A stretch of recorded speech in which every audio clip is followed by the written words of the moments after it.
గుర్తుపెట్టుకోండి, ప్రసంగాలు చేస్తుంటే ఆపేసే వాళ్ళు ఉండుంటారు, రోడ్డు మీద కరపత్రాలు పంచిపెడుతుంటే ఆపేవాళ్ళు ఉంటారు, బైబిల్ పట్టుకొని స్వార్థ అందించడానికి వెళ్తే మీటింగులు ఆపేసేవాళ్ళు ఉన్నారు. క్రీస్తుని కలిగిన జీవితాన్ని జీవిస్తుంటే ఆపేవాడు ఎవడు లేడు. భారతదేశంలో అలాంటి వాళ్ళు కావాలి.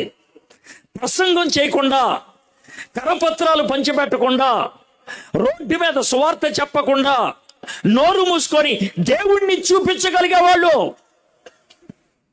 తమ క్యారెక్టర్లో, తమ వ్యవహారాల్లో, తన పనితీరులో, అంటే మనం పని చేసినప్పుడు శ్రేష్టమైనటువంటి పని, ఎక్సలెంట్, మనం ప్రవర్తించినప్పుడు యథార్థమైనటువంటి ప్రవర్తన మనకుంటే, మనం ఆ విధంగా ఉన్నప్పుడు వీళ్ళ దేవుడు వీళ్ళతో ఉన్నాడు, వీళ్ళ దేవుడు వీళ్ళతో ఉన్నాడు.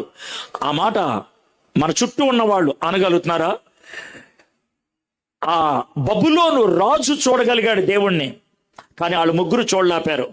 నువ్వు ఒక క్రైస్తవ జీవితాన్ని జీవిస్తున్నప్పుడు నీలో ఉన్న దేవుడు నీకు కనబడకపోవచ్చు, కానీ చుట్టూ ఉన్న వాళ్ళు చూడగలుగుతారు. ఇక్కడ